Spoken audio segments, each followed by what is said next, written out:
Hello, Craig. Hello, Colin. We are again talking about a recent movie. This time we are talking about Frankenstein, which is directed and written by Guillermo Del Toro, which came out in December, or I think maybe it was November of I think it's 2025. November. It was I November, think they okay. just missed Halloween. Okay, so now, in typical fashion for us, we're a little late, but we're still going to talk about it anyway. And I have read the book. I read the book around this time last year. I did, after watching this, refresh myself with the novel. I have it right next to me. And I'm going to refer to the novel when we're talking about this movie. But, Craig, first things first, what did you think of it? I liked it enough. I mean, it's the classic Frankenstein story, but I know I can definitely tell there are spots where he's not faithful to the book. And I know we've talked about the book before, so I'm familiar with it somewhat. I've not read it, Hmm. but there's some stuff that I think obviously he changed and some stuff where you probably have to fill me in because some stuff I just won't catch. Right. On the most superficial level possible, I think the movie is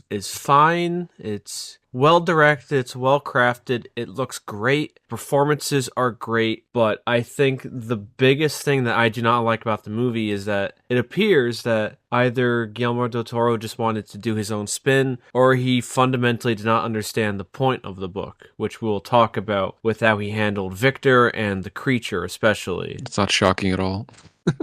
Well, I just want to point out that he's a very good director. I have not seen his adaptation of Pinocchio, but I believe he won an Oscar for that. So he's not some schmuck. But when it comes to Frankenstein, I feel like you have to get what Mary Shelley was saying right, and he didn't. But let's talk about the positives. The creature is probably the most faithful character to the book in this movie, which isn't saying a whole lot because a lot of them aren't faithful at all, really. Christoph Waltz's character is entirely made up for the movie. I believe they borrowed him as the Igor character from the original play adaptation, which is the guy with the humpback and whatever, the hunch, not the humpback, the hunch. Yeah. So going into it, I thought that when he dies, because we find out that this guy has a terminal illness. When he dies, I thought, okay, Victor is going to put his brain into the creature, but that never happened. So there's this kind of setup, and then the movie just entirely forgets about that little thread. It was very bizarre. I agree. Oh, okay. Elizabeth, I did not like what they did with Elizabeth at all. It's a very odd change to have her be marrying William, which is Victor's little brother who is in the book, but it's just a needless change for the sake of it. It impacts the book, or it impacts the movie in no way, and it was so strange that they decided to do this. Yeah, and he's kind of trying to steal the fiance from his brother. Yeah, again, you don't need that because Victor is the villain in the book and even in this movie too, but they made him more wild and sadistic in a way and mad. In this adaptation, he's not really like that in the book. He's a normal guy who is, well, first off, he's much younger in the book. He's in his 20s when this all happens. So the age gap between him and his brother is about 10 years. His brother is young, but in the book he is just, his fatal flaw is that he's overly curious and overly ambitious. That's the his fatal flaw in the book. But in this one, he abuses the creature. He gets mad at it. I was like, what am I watching? It's Yeah, and so he's like very talking about strange. trying to play God and well, I know from the beginning of the movie where his father was abusive. So does Guillermo del Toro have daddy issues? He might. I don't know. That was very strange too. Because the whole beginning of the movie was him as a child getting, I guess, verbally abused by his dad and smacked for not memorizing facts. And it just comes Yes. off as like I have daddy issues. Because I can tell me that's obviously not from the book at all. I Yes. don't know. So, Craig, let's make a distinction that it's okay to deviate from the novel, but I feel like you have to justify your changes. And as long as you, in your adaptation, you keep the spirit of the book and the messages and the themes, it's okay. Now, sometimes, because we talked about Jaws, which deliberately did the opposite of the book for a better result. So there are obviously some circumstances where that's okay to deviate from the novel. But I feel like a novel as Frankenstein, which is iconic, I feel like you still have to keep the message of the book. And this movie didn't really do that. As we frequently end up having to say with these book adaptation movies, you are not the author of the book. You didn't write the story. When you're adapting the movie, it's not really your movie. It's someone else's movie or someone else's story you're bringing to the big screen. You should have some sort of respect for that. And Yes. basically every single person never has that, which blows my mind. I can only imagine when someone adapts their movie, they'd probably be upset with changes they made, but I don't think they can think that far ahead. Right. Well, let's talk about some positives because I was kind of just rambling about some of the changes. Craig, what are some positives you had before we talk about more of the differences? I mean, positives, compared to the book or just in general? No, in general, as a movie, as a movie. Well, I liked the scenes, I guess more so with the creature when he was with the blind man in the woods. Yes. I guess more so of him like seeing the creature. Victor was kind of something. I Just like an thought absolute monster, like yelling at everybody. Yeah, I thought the creature was the best part of the movie. It was whoever did it, I forget his name. He did a very phenomenal job with what was given to him. I think on a surface level, the performances, the actors are doing a good job with what they're given, except Oscar Isaac. He felt like he was in a cartoon sometimes. He felt a little all over the place. And I guess that's Guillermo Del Toro's way of saying, he's eccentric. This is what genius looks like. It hovers on that line of insanity, I guess. But Victor in this movie was just a mess. The movie looks very great. It's colorful, great cinematography, some iffy CGI parts, but that's okay. That doesn't bother me too much. And I think I can only praise the movie for its technical aspects. I think it was a little too long, and I did not like Victor at all. And yeah, this movie kind of, and now we'll talk about negatives. What are some of the negatives you have about the movie? It comes from a lot of the changes that the director made, like the weird beginning with his father, who again screaming he has daddy issues. Mm-hmm. For some reason, not that it's a negative, but it takes place in near Edinburgh in Scotland. I don't know, didn't it take Did place it? in around Germany? Yeah, they Yeah, mentioned they're in Vic. Edinburgh. Oh, I wasn't paying attention. Yeah, Victor is from Geneva in the book. Okay, yeah, in that Western Central European area. But I don't know why they made that change. It didn't really affect anything in the story. I just think it was a weird change to make. And I know in the book that I think they took the corpses from, I think, grave. He was grave digging and He then was a finding grave corpses. robber, essentially, in the book. But they try to make a weird point. I guess he's anti-war. Congrats, pat yourself on the back. But they're making a point like how war is bad, and they're taking corpses from a battle. And I looked up the war that the movie was referring to. Apparently, it was the Crimean War. You know where that took place? Crimea? Well, yeah, basically, it was by the Black Sea, which, if you look on a map, it is not anywhere close to Scotland. So I'm wondering how they got the bodies. They must have really traveled out there, Craig. It was just like very, very weird that they included going over to the Black Sea and Crimea to get the bodies and then bringing them back to Edinburgh. Wouldn't it be easier just to grave rob some people? Because remember, there was that scene where he was trying to take people getting executed or by hanging, and he's like, "Oh, these are all terrible bodies." Right, yeah. Well, I guess in that sense, there's some artistic liberty because, as everyone knows who did read the book, that Mary Shelley never specifies on how Victor creates the creature. She does mention that he was grave robbing, and the creature was an amalgamation of people put together. Well, let's do some core elements that are very strange, and then it kind of creates an effect. What's the word? It creates like one Like effect changes another effect, and then that changes another thing. What's like that a chain called? reaction Yes, a or chain like second reaction. order, third order effects. So That's different. in the book, when the creature is created, Victor is immediately disgusted by it. He is like, oh my god, what have I done? This thing is grotesque looking. I hate it. And then he pretty much tells the creature to run away and get away from him. But in this movie, he is more welcoming to it. And he's like, oh my god, this is so great. Look at you.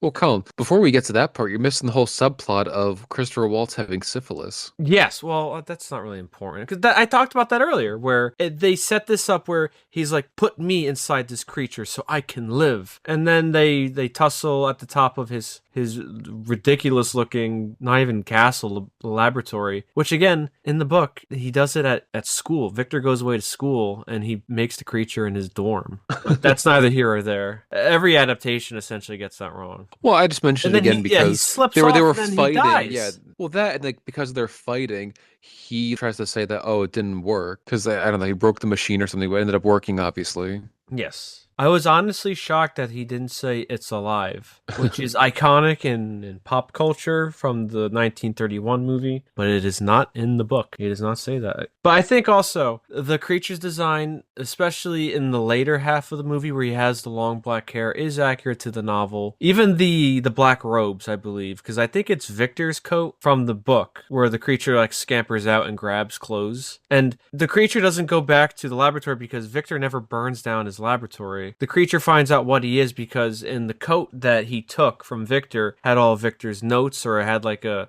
compilation of notes. So that's how he read about what he was. Again, not that's like a minor change, but it wasn't this over the top Victor is burning down his laboratory intentionally trying to kill the creature. That was not in the book. And he loses his leg. That did not happen. That was so strange. In the beginning, we see that Victor has a mechanical leg, and I was like, what?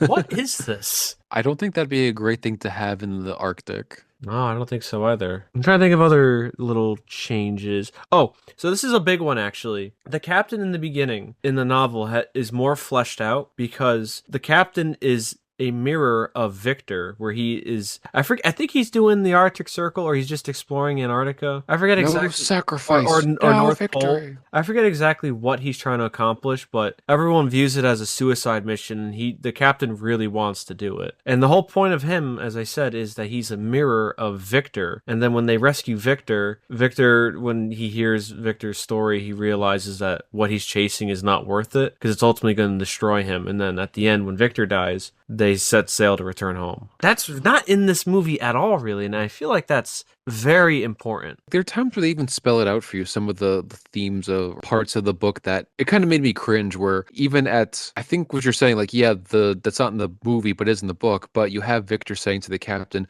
don't become like me. Yeah. It's like, all right, buddy, I think we can figure that out on our own. Or when the brother dying tells him, you're the real monster, Oh, Victor. yeah. It's like, oh my That God. was pretty. He's like, I always feared you, Victor. Yeah. There's better ways to phrase that than saying, Well, what the basically book putting does. warning, bright flashing lights. He's the monster, get it?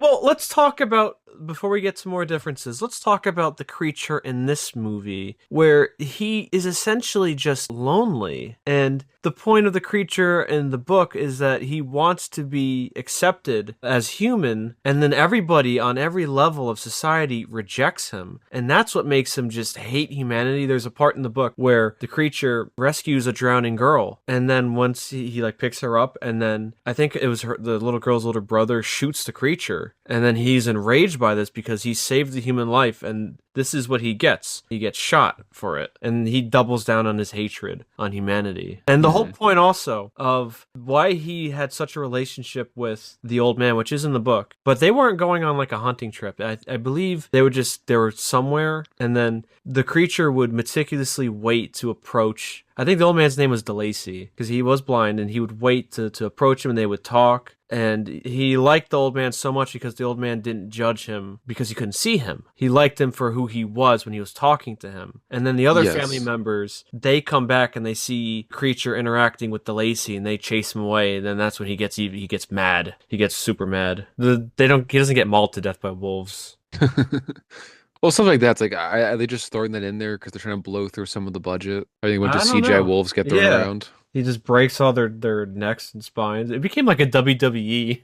Well, some of the gore was just over the top. Like when he punched that guy at the cabin, his jaw ripped his jaw off. It's like, Right. Oh my God. It's like, I don't think that was necessary. I think he's just doing it because he's a sadistic weirdo. So again, going back to the creature in the book becomes very vindictive, and that's the tragedy, because I think this one, how they treat the creature, it's more of a forced tragedy, but in the book it's more tragic because he just gets rejected for who he is, and he just wants to be like human and accepted. I think also we'll talk about Victor in a little bit, but the movie doesn't really put a whole lot of blame or consequences on Victor. In the book it's all his fault, because the creature, when he's enraged, he wants to get back at Victor, he kills William. I think he strangles him him to death. And then he frames a family friend named Justine. And then Justine goes on trial and is then hung. And Victor knows the truth. He knows the creature killed killed William, but he couldn't prove it. And Victor kind of sits there silently as he watches Justine get hung.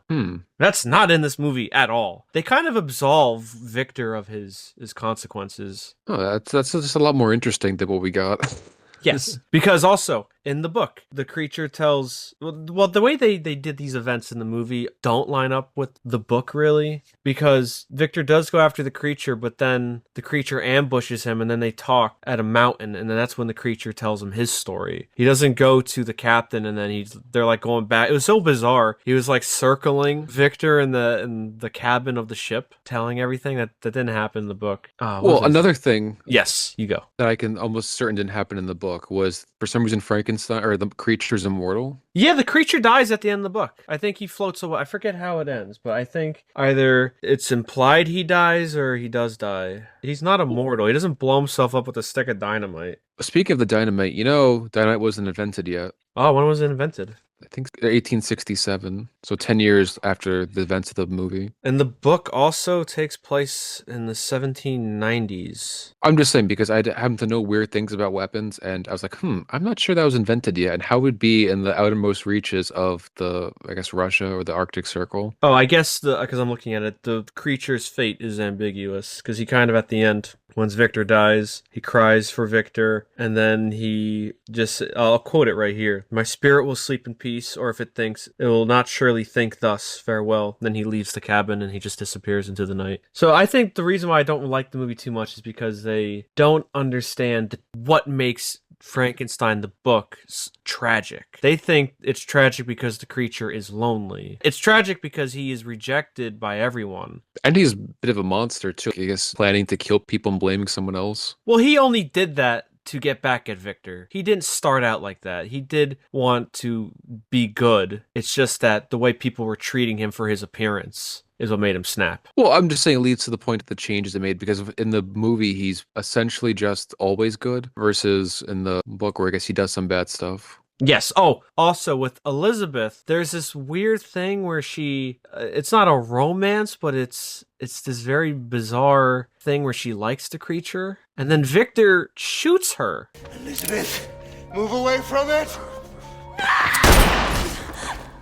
In the movie, I couldn't believe what I was watching. I think it's supposed to be something tragic where she dies getting caught in the crossfires, but Right. he point blank just shot her. I mean, it wasn't like they were moving and he just couldn't be She was right in front of him the whole time and still shot him or shot her trying to get him. Right. Buddy, I think you should be. It's the marksman. Not. I think you're a bad shot. So going back to the book and what makes that even more tragic and what kind of breaks Victor is that when the creature talks to Victor, he says to him, because he does ask him to make him a mate, and then Victor thinks about it, and I think he says no, and then, no, I think Victor says okay, and then Victor starts to create the creature, and he's almost finished, and then he thinks about what would happen if they procreate, and then he thinks about like an army of them, and he's like, oh my god, and he stops it. He's almost done, and he stops making the creature, and then, or the creature's bride, and then, if I'm not mistaken, the creature approaches him and says, I'll be with you on your wedding night, and then that's when on Victor's wedding night, he kills Elizabeth. I think he strangles her to death. Again, Victor's fault. Why these people are dying. It's his consequence. Because now that you're saying, it sounds like he never really learned his lesson in the book. Not really, no. Because he kind of just hoped that the problem would work itself out and then they would disappear. But he does feel guilt because in the book, when he does create the creature and the creature scampers off, I forget how long he's sick, but he does, I think they call it like a brain fever. He gets tremendously ill from the guilt he had of creating this thing. Well, I just mentioned that because that's a huge difference in the ending for this one, where I guess you're saying in the book, he never really learned his lesson and the captain learned from him the lesson versus the movie where I guess he learns his lesson and forgives the creature and calls him his son. Yeah, I don't think that really happened. Well, even in not just it didn't happen in the book, it also felt weird in the context of the movie. I mean, this guy's been hunting, trying to kill you for who knows how long, months, weeks, very determined to hunt you down and kill you, and all of a sudden he has a change of heart right before he dies. Yeah, yeah. I mean, you could say Also, maybe he's yeah. reflecting or having second thoughts, but I don't know, man. He seems pretty determined to kill him. Like that kind of rage doesn't subside. It's hard to maintain that rage if you aren't really convinced you want to kill him. This is a minor thing in the beginning and how it opens. The creature is not hunting down Victor in the book. It's The other way around, right? yeah, the captain stumbles upon a very nearly dead Victor and they put him in the cabin. I think it's like a couple hours or so or a couple days until Victor regains consciousness and then he tells him everything. And I think at the end, right before Victor dies or after Victor dies, that's when the captain sees the creature for the first time because he sees the creature crying over Victor's body. This weird, intense stare off. Yes. Oh, also, I wrote down too that in case anyone's curious about the timeline of it said it took Victor about 2 years to create the creature, and none of that is really mentioned in this movie how long, and that's not a big deal. But I think, if I'm not mistaken, from Victor going to school and then coming back after creating the creature, I think it was a 6-year time span. Yes. So in the book, when Victor's away, he barely contacts his family when he's working. So he studies for 2 years, spends 2 years creating the creature, and then returns home after being sick from his guilt for 2 years. So he's gone from his family for 6 years, and he very seldom talked to them. Well, I think it's one of the difference between books and movies, where movies, they seem to accelerate the timeline, where in books, they have more realistic timelines. Yeah, that's like what the Lord of the Rings was in like 19 years. Oh, I just, even other books too, I've noticed that there's longer time gaps. Because you could say, 10 years have passed versus a movie where I guess we have to show the guy age a bit, and that's too much effort.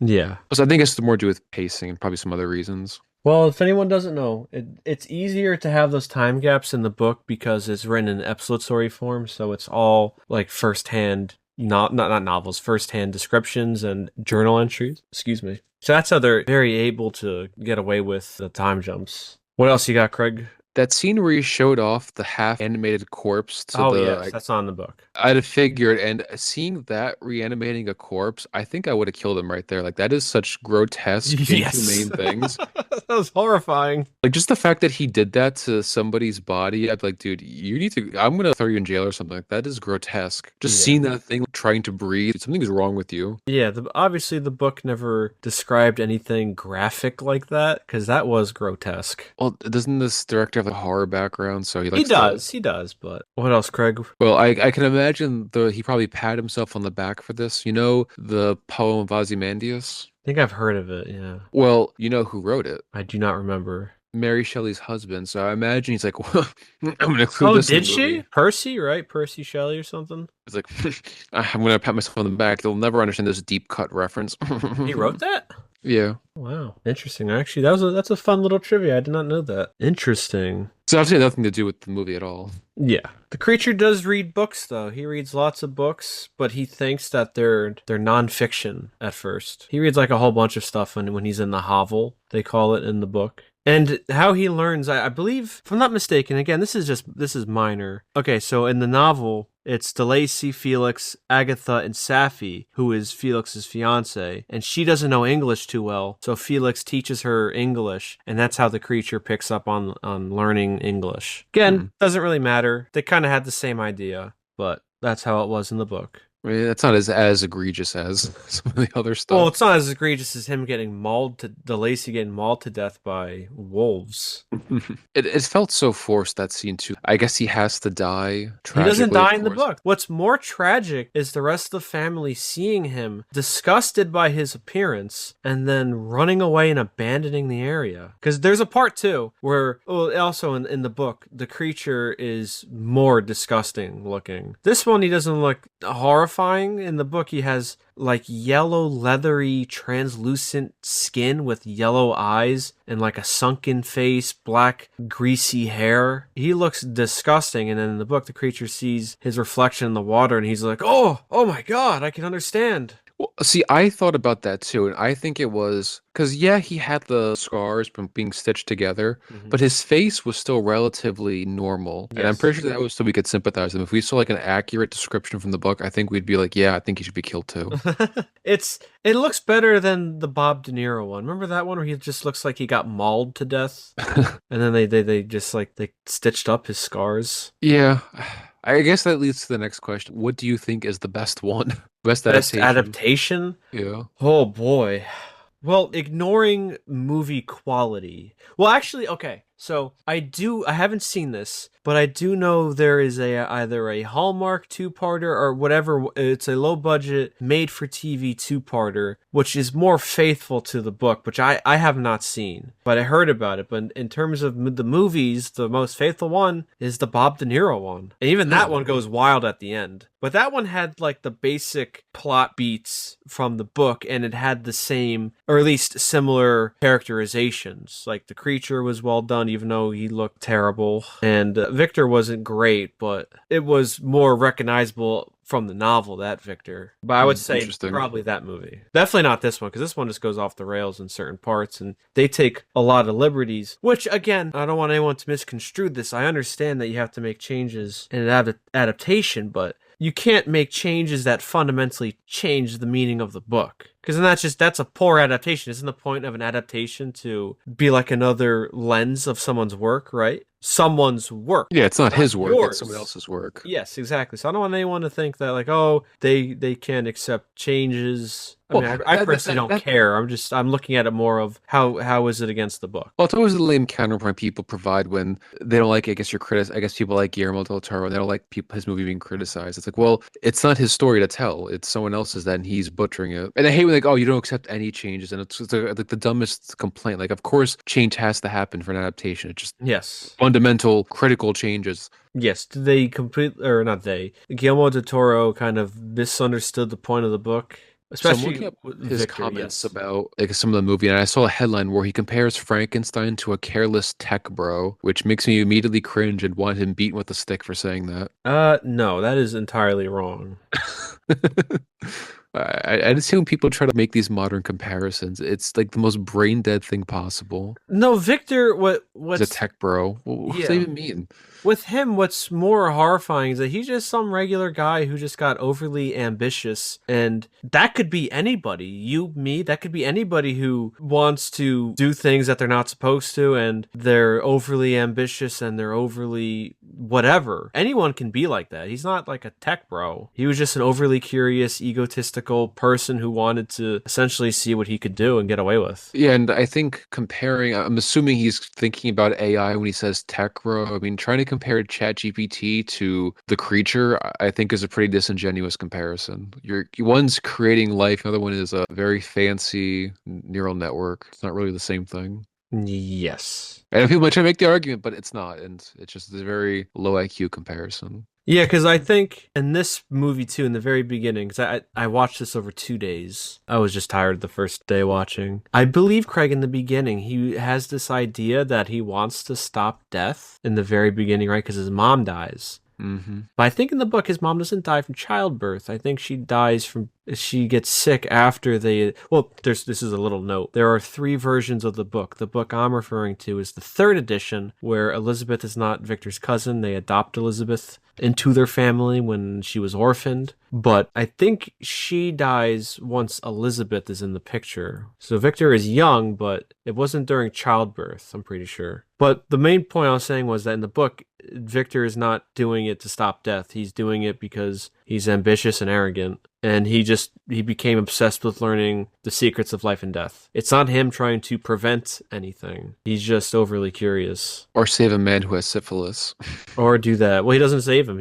They fight, and then he's like, oh, he's dead. Oh, well. Your brain is polluted. Your body's polluted. It's like, well, isn't the whole point of this? It's like everybody's body's polluted. It's not really the best argument. Yeah, let me see what else I got in my little notes. Oh, this movie removed Henry Clerval, who is Victor's friend from home, who does join him at the college, but this movie's kind of bloated with other subplots, and they didn't have time to introduce Henry. Yeah, okay, so she dies when Elizabeth gets sick. The Victor's mother. She dies when Elizabeth gets sick, and it's well after William was born. Yeah. What else you got, Craig? So based on all these comments that we've had, I can almost guarantee that he's probably a fan of the monster one, not the book itself. Oh, you mean the Universal one? Yes, I can almost actually just look it up. Yes, that's what inspired him.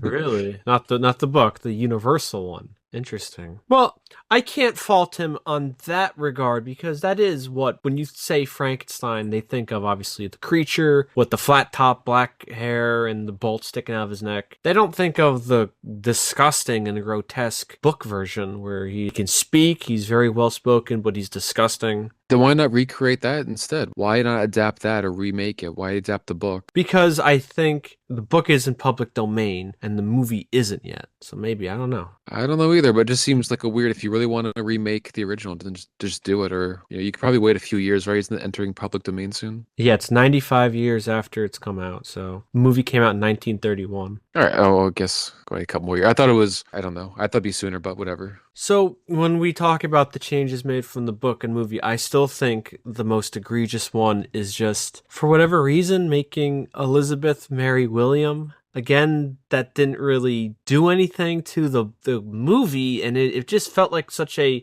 unwanted change, and it was just a change for the sake of it. Because at face value in the book, Elizabeth doesn't really do a whole lot. She's not really in the book a whole lot, but I guess they just wanted something. They wanted this dynamic, I guess. I don't know. It's not really paid off at all. Victor shoots her in the stomach and kills her by accident. Move away from it!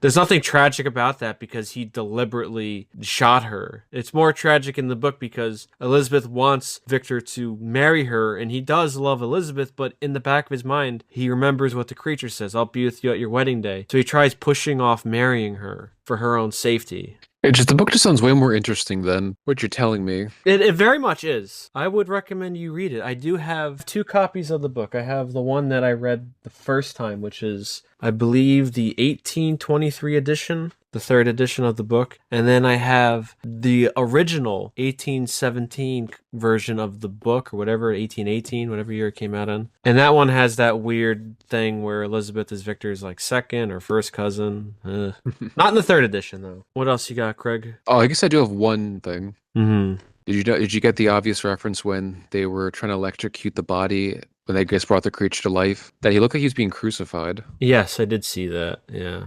And that talking angel throughout the movie. Yeah, that was a little strange. So I mentioned earlier that the character Henry was entirely removed. Well, in the book, the creature does kill Henry when Victor's trying to create a female creature. And then Victor actually gets jailed for this, and he's questioned if he was the murderer. But Henry is killed before Elizabeth is. And then Victor, he goes to the Geneva magistrate to gather forces to hunt down the creature, and he vows to destroy the creature, which is when then we get in the beginning where he's like lost and abandoned in the Arctic, trailing down the creature. My biggest thing with the movie is that, 1, they don't understand what makes the creature tragic, and 2, they don't show the consequences of Victor's selfish and immoral actions. Because again, that's the whole point. Everything is Victor's fault. He's responsible for his brother's death and Elizabeth's death, and when Victor's dad, who doesn't die until much later in the book, when he hears about Elizabeth's death, he dies of a heart attack in the book. As a monster. It's a chain reaction for Victor's consequences of Victor's actions. He's the real monster. Yeah, the fact that they had to say that, it's like, come on. Anyone reading the book could realize how horrible Victor was. He just wasn't more over the top like how Oscar Isaac was in this. I guess he's the bad guy, but they really tried to make him an absolute monster. And I wish they had that scene where give a reason to why the creature hates humanity. Because we don't really get that in the movie. All we get in the movie is that he's mopey and he's lonely. That's all we get. And yes, that is sad. But it's not nearly as sad as being rejected by the person who created you and being rejected by humanity. It's not nearly as sad as that. Is it, Craig? I would agree, Colin. It's not as sad. It just leads me to keep thinking like how people can be such big fans of something but not understand what they're a fan of. Like, for example, obviously people who listen probably don't. Obviously, I'm a big fan of The Lord of the Rings, and I feel like I understand it pretty well. If I were to adapt it, I think I would do a good job. It's just weird to see these people who are big, say they're big fans of something and completely miss the point of a story. It's very odd that this keeps happening. Right. And for whatever reason, maybe this is just Del Toro's, what he has in his mind is that he tries to romanticize this story. There's nothing romantic about the story of Frankenstein in the book. There's nothing romantic. It is a cautionary tale. It is a tragedy. I do like the look of the movie, as I said. It's very gothic. It looks nice. But that's as far as my praise will go. I fundamentally disagree with some of the changes they made and a lot of the stuff that they removed that helps the case for the book, such as Victor being responsible when the creature is going around killing people he loves and he knows. And I always think it's such a great part of the book where, as I said, the creature saves this drowning little girl and then he gets shot for it. Did Or he like when heal like Wolverine? I don't think he heals like that, if I'm being honest.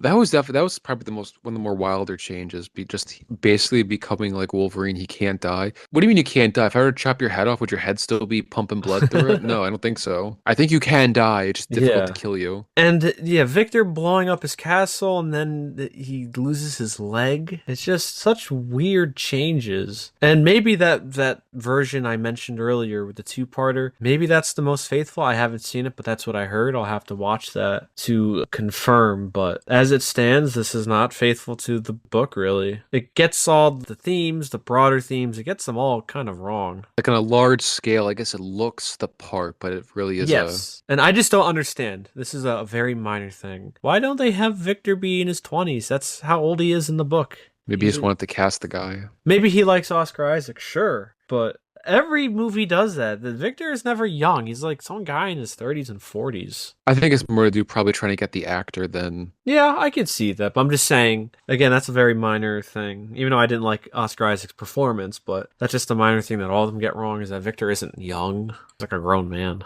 But again, we should reiterate there's nothing wrong with changing source material. It's just what he changed for the sake of it that it didn't help his adaptation of the movie because it missed the point. because again, there are certain ways to make changes. Like maybe you reorganize the story a bit better to have it make more sense for a movie versus a book. Right. Things like that, or maybe they describe a scene a little differently because narrating it versus seeing on the screen obviously changes. But I think making the monster, the creature, heal like Wolverine and becoming immortal is just idiotic. That didn't bother me as much. At first, but it's because they kept showing him getting shot and shot and shot. Like he Oh, kept that's true. healing. Yeah. That's when it started to bother me. Like, okay, if he just healed quickly and not really brought it up too much, but they kept bringing up that he's like basically Wolverine And then, healing. yeah, they finished that idea, Craig, by him holding a stick of dynamite and blowing up, and he's unaffected by it. And like I mentioned, dynamite wasn't even invented yet. To take that, Guillermo Del Toro. I always sound like a broken record, Craig, when we do these kind of movie adaptations, but I must say it anyway. I would be curious to see a strict adaptation of the novel, because I think Guillermo del Toro's movie has the look of the novel. Just doesn't have the contents of the novel. I hate to see it.